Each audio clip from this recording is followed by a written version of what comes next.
Hi, I'm Peter Hawley, President and CEO of Fabled Copper Corp.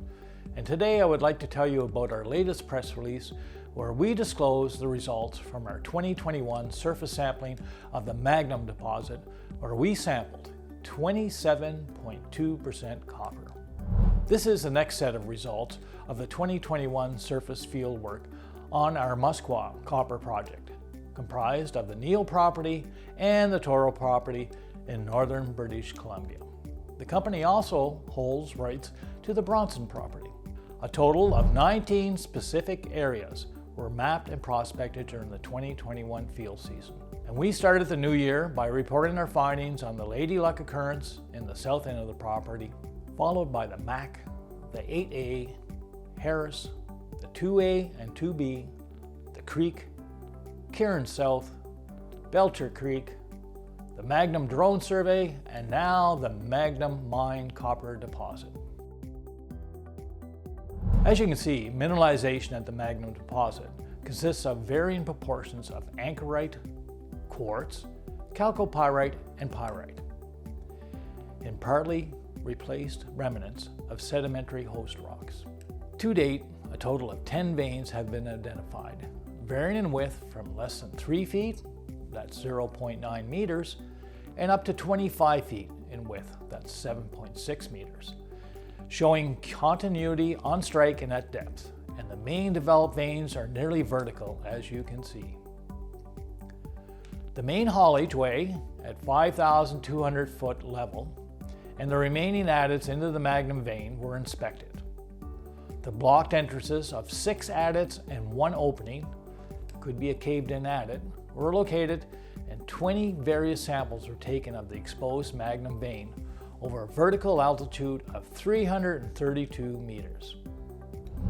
A large 0.4 by 0.4 meter piece of highly mineralized rubble was discovered on an old road 300 meters south of the main haulage adit.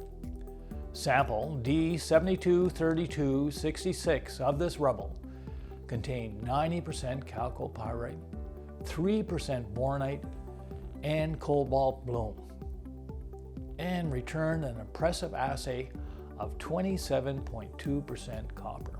The Magnum vein was sampled at 3 locations along the northwest facing slope, approximately 400 meters east of Magnum Creek. The northwestmost exposure was sampled at an elevation of 1,903 meters. And at this area, the vein is 2 meters wide and strikes 0-40 degrees, dipping vertically in sheared sediments.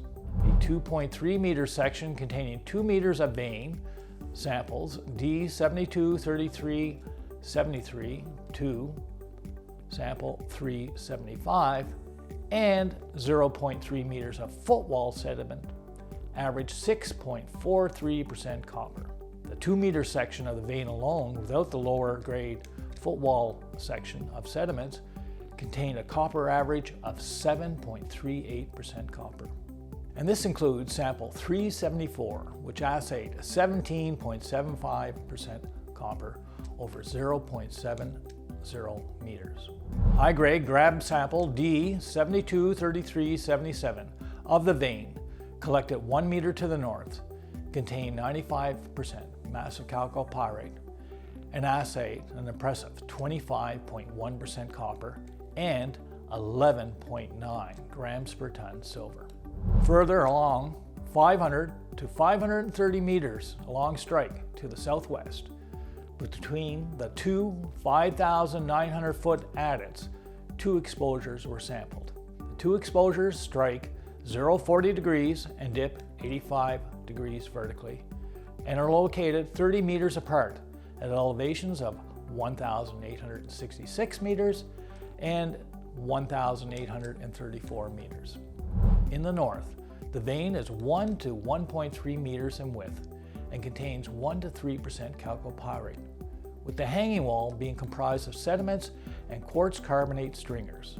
5 chip samples D-723382 to number 386 were collected across 3 sections, with the average copper grade across each section of the vein and hanging wall being 0.67% copper over 2.3 meters.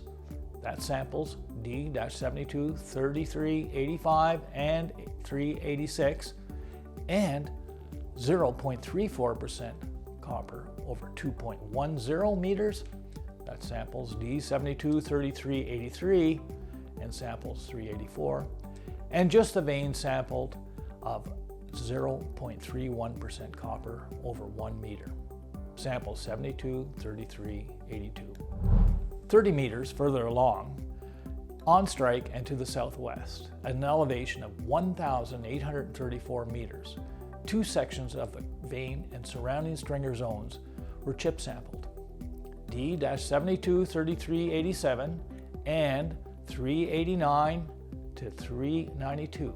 The 1.2 to 1.3 meter wide vein is exposed along 15 meters, dips subvertically, and is mineralized with 3 to 5% chalcopyrite.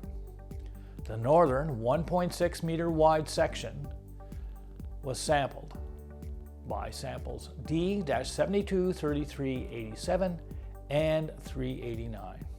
And this area averaged 6.71% copper with a 1.3 meter wide chip sample of the vein containing an impressive 8.09% copper.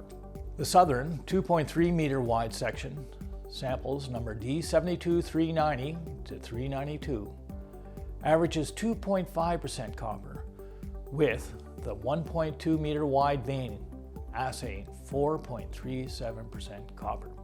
On the road to the main haulage added a 40-degree striking quartz vein, 0.8 meters wide, is exposed. This vein contains 2% chalcopyrite and 0.96% copper reported. For heavily mineralized, up to 25% chalcopyrite samples, D-72, 33, 71, 372, 379, and 381 of quartz carbonate rubble or float were sampled downslope from the adits at elevations of 1,755 to 1,802 meters. Samples D-72, 33, 71, 372, and 381 also contain a high pyrite content of 30 to 80% and assay 3.4 to 14.4% copper. And sample D-72, 33, 79 with no pyrite and 20% chalcopyrite contained 11.45% copper. As discussed in the previous release of the UAV drone work on the Magnum, the data generated was used for in-the-field targeting of visual copper occurrences on the color orthophoto, and due to the 3 centimeter resolution, leads to field examination of the mineralized unit, to sampling of the Magnum vein, where a total, as we reported, 20 samples were collected as our first pass elevation. As you can see, the drone video and orthophoto was used to determine where to sample, and this sped up the boots on the ground process. And also, once sampled, the data obtained was plotted with GPS coordinates on the orthophoto.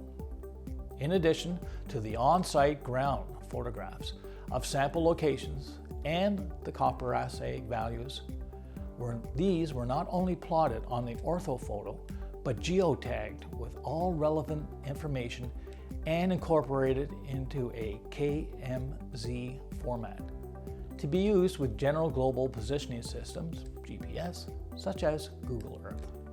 Now, going forwards, using the results of the data gathered in the UAV drone in the 2021 field season, the field crew will further sample in detail and map the Magnum deposit, in addition to traversing the southeast side of the hill to investigate the silica anomalies outlined by the drone survey. Once drill permits are received, this will begin. Follow us while we explore green copper in northern British Columbia.